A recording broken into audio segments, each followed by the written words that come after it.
And welcome to SA Today with me, Aldrin Samkele. Thank you so much for choosing us this Sunday afternoon, and happy Mother's Day to all the mothers out there and those who have lost their mothers as well. Our hearts go out to you as well. We start off with this leading story. The ANC's National Executive Committee meeting continues today without the party's suspended Secretary-General Ace Magashule. He was removed from the virtual meeting yesterday. ANC MP Bongani Bongo, who is also facing criminal charges, was also removed from the meeting.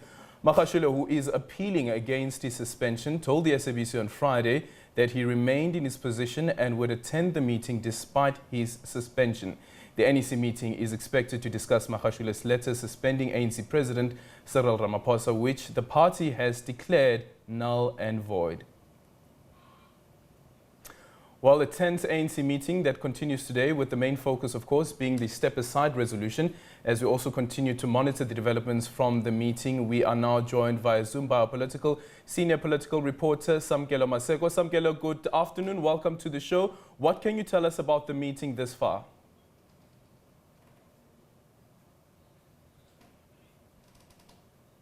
Hi, Samkele, are you there?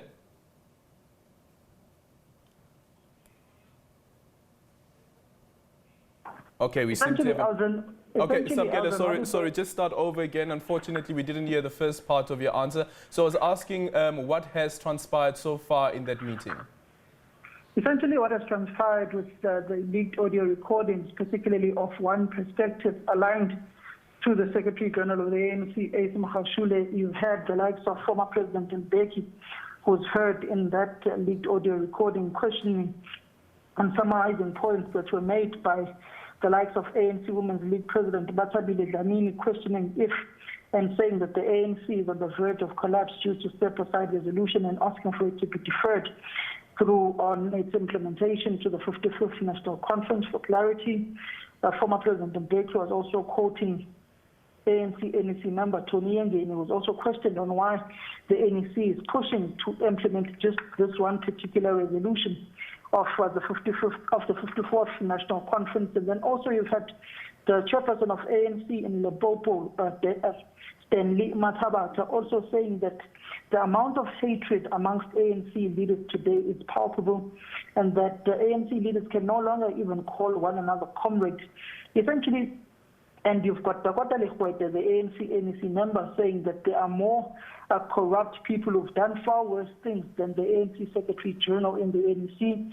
Also going and taking the line of Ace Magashule and saying that the NEC can't be the judge, the jury, and the investigator of its own cases. And the NEC is not genuine in this approach of rooting out corruption in the organization. Stan Matabata goes further in his input to ask for a retreat of all NEC members and all ex-officials, basically calling for an extended retreat for the NEC National Executive Committee of the African National Congress that will include the provincial chairpersons and provincial secretaries of also the various leagues. Essentially, the NEC is deliberating and taking frank and honest discussions of the hatred that is there amongst ANC leaders. And also, Stan Matabata goes further to say there are those who are purported to be supporters of President Cyril Ramaphosa who are going around and dividing provinces, particularly speaking about Limpopo. You remember that tussle where the leadership of the ANC in Limpopo, led by Stan Matabata and Soviet Lekhanyane, the provincial secretary, has been undermined by senior ANC NEC members like Aaron Muzwaledi, like Kumbuzo Ntshavheni, the Minister of Small Business and Enterprises in the country, who is not in any leadership structure at this point in time, saying that those particular individuals are going to Limpopo, holding caucus meetings and dividing that particular province where the president is originally from, in Zembe, which was one of his strongest bases going to the 54th National Conference of the African National Congress. So the tensions are palpable in that NEC member, as those aligned to Ace Magashule have their last-ditch attempt of trying to salvage the situation and save him from being suspended by the party further and having further sanctions of ill-discipline conferred against him, particularly noting that letter that he sent to President Cyril Ramaphosa suspending him without the authorization of the NEC, the NWC of the party as well. Mm-hmm. Just quickly, what's the significance of former President Thabo Mbeki and the former president of the ANC, Thabo Mbeki, asking the question Do we still have any organization called the ANC? It's highly significant, Alvin, particularly when you look at how former President Mbeki was removed as the president of the country, how he lost out against former President Jacob Zuma, who was then deputy president of the ANC at the 52nd National Conference in Polokwane in 2007. You look at how for about a period of 9 to 10 years, a whole decade, that he was out of the ANC structures. He was not participating as an ex officio member of the NEC as a former president of the party. Basically, how he had just distanced himself from the governing party, and how many people then came to the fore politically to try and taint him, to say that he broke away from the ANC and helped form the Congress of the People, even though those allegations have never truly been proven or materialized to have hard, cold facts and evidence pointed to the people and to the former president that he was part of that formation of that party.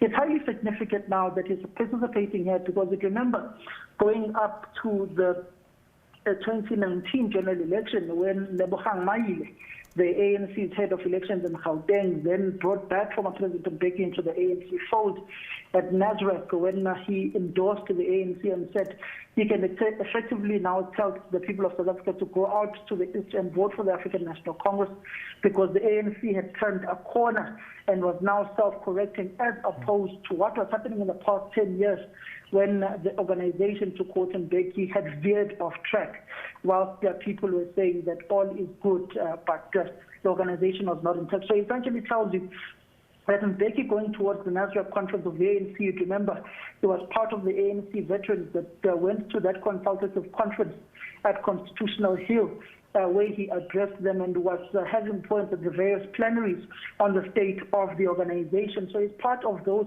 ANC stalwarts 101 that are trying to bring back and to restore the integrity of the governing party and take it back to its former glory days, and how he has basically held President Cyril Ramaphosa's hand in also his forte, which is international politics, particularly when President Ramaphosa was the chair of the African Union. President Mbeki was there alongside him, holding his hand, taking him through the various structures of the African Union, which tells you that the former president is not only assisting within the African National Congress with President Ramaphosa and the ANC collective currently leading now, he's also assisting at the governmental level and also in the international framework and international policy of the governing party and the various mandates that it has to perform it. Remember, our former President Mbeki was very passionate about the African agenda, particularly during his presidency within the African National Congress. So he's particularly back within the contemporary political realm of the country and within the governing party, going towards its 55th National Conference. One wonders if he will also attend that conference. We also remember, Aldrin, during the inauguration of President Cyril Ramaphosa at the Loftus Versfeld in Pretoria, when former President Mbeki entered that stadium, they erupted. They sang songs of jubilation. Predominantly, there was ANC supporters and members who were there, even though it was a government event, but it was the inauguration of the ANC president as the president of the country. So you saw how he was being endorsed and how people were very happy for him and how they were chanting songs, Dumela, Tabumbi, Dumela. And when former President Zuma's wife entered that particular stadium, she moved as a replica of how those who were at the stadium may have felt at the time against the then former president of the ANC, who had just left office, and the ANC had come into power, the new president was coming to power. So essentially, branch members of the ANC and those who support the governing party have received Mbeki coming back to the fore with warm hands. You remember how active he's been with the ANC in KwaZulu-Natal through its provincial secretary, Mdumiseni Ntuli, and addressing a number of lectures and holding seminars with the ANC's PEC and political education in that province. So it tells you that the former president is back in active politics of the governing party as it tries to cleanse itself and renew the organization that is seemingly facing turbulent waters, just like it did at the 52nd National Conference in Polokwane when it was Jacob Zuma versus Thabo Mbeki. Well, also the other question is in relation to the disciplinary committee of the party, because it almost sounds as if those who are arguing that the likes of Ace Magashule should be held accountable even further from the suspension, if this matter does end up at the disciplinary committee of the ANC, How do you foresee it play out, considering who the members of the disciplinary committee are? Look, if you look at the Disciplinary Committee of the African National Congress, it's chaired by Mildred Oliphant. You've got also the NDCA of the African National Congress, chaired by Nomvula Mokonyane. And the balance of forces within the ANC have shifted. You look at how the Secretary-General of the ANC, Ace Magashule, came out and was very bold and frank with the SABC on Friday, and saying that there's a dominant faction within the African National Congress, and that is led by the president of the ANC, Cyril Ramaphosa. It tells you how the balance of forces are within the NEC. You look at the various leaks as well, Aldrin, that are coming. There was a discussion I was having with a colleague earlier on in saying that the leaks that are coming from this NEC meeting are likely in a perspective aligned to the embattled Secretary-General Ace Magashule.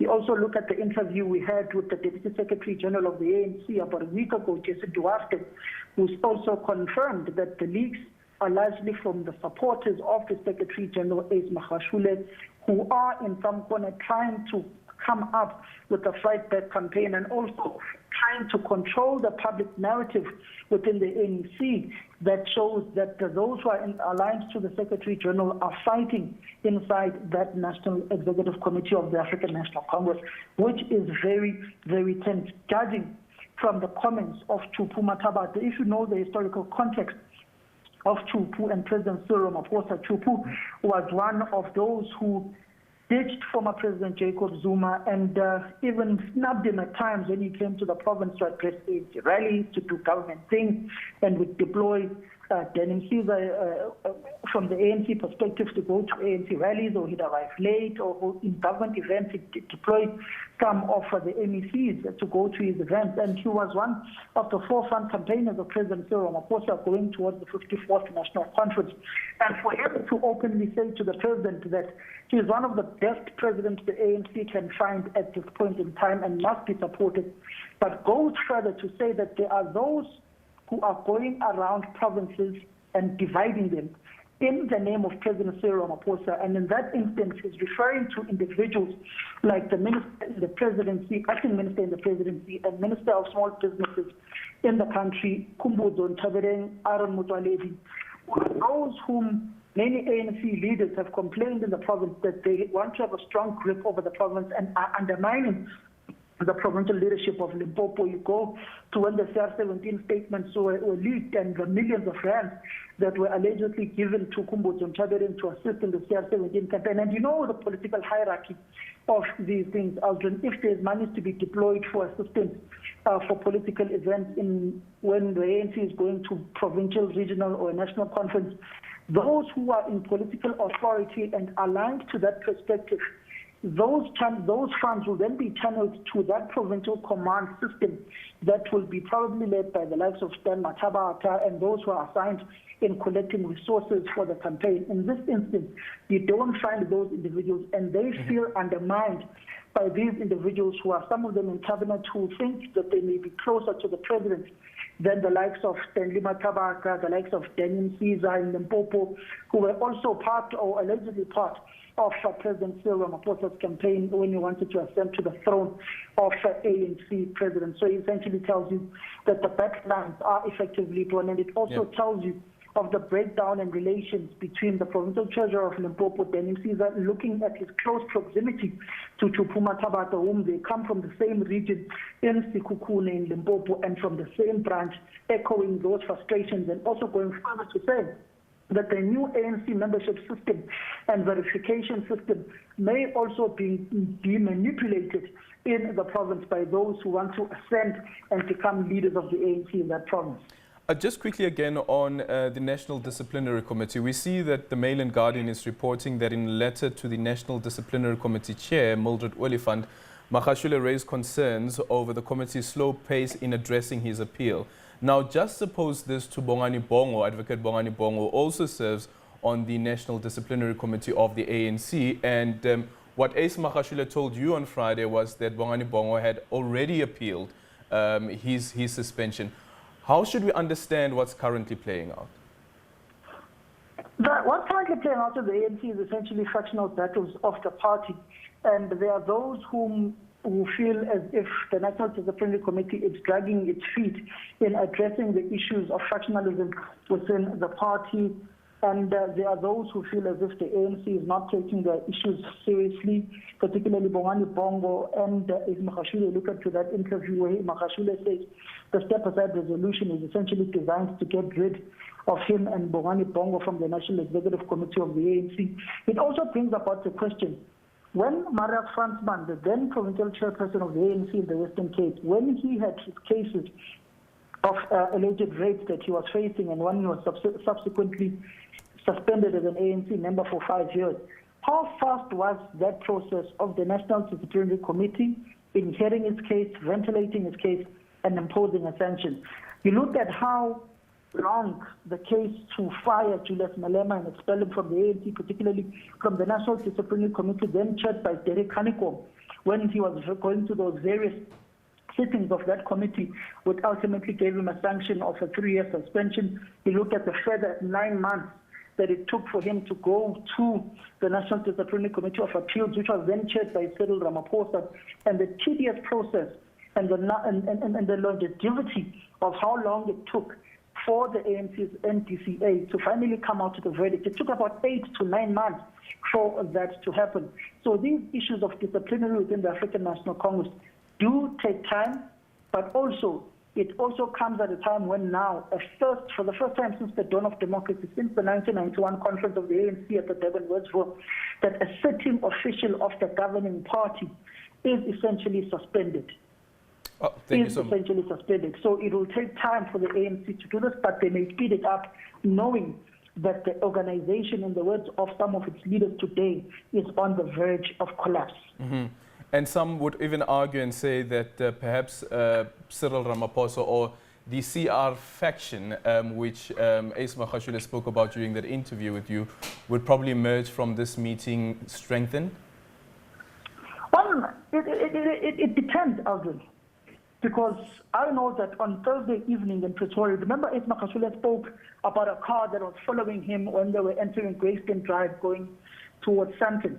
I can tell you that they were coming from a caucus meeting of that particular perspective aligned with the Secretary-General in Pretoria, where all of those who were part of that meeting, all of their cell phones were taken. And it tells you that Julius Malema, a former youth league leader, had criticized Ace Magashule's faction within the ANC of not being properly coordinated and saying that they are very clownish in trying to take on a sitting president.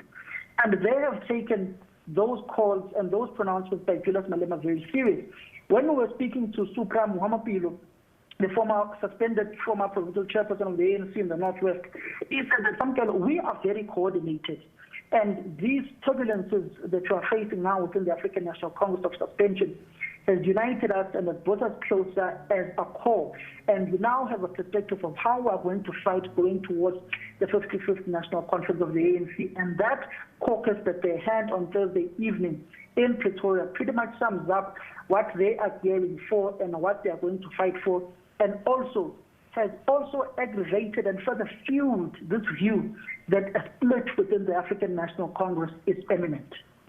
Well, thank you so much, Samkele Maseko there, SABC senior political reporter. And just to give you a quick look at what the ANC Constitution says on the issue around the temporary suspension.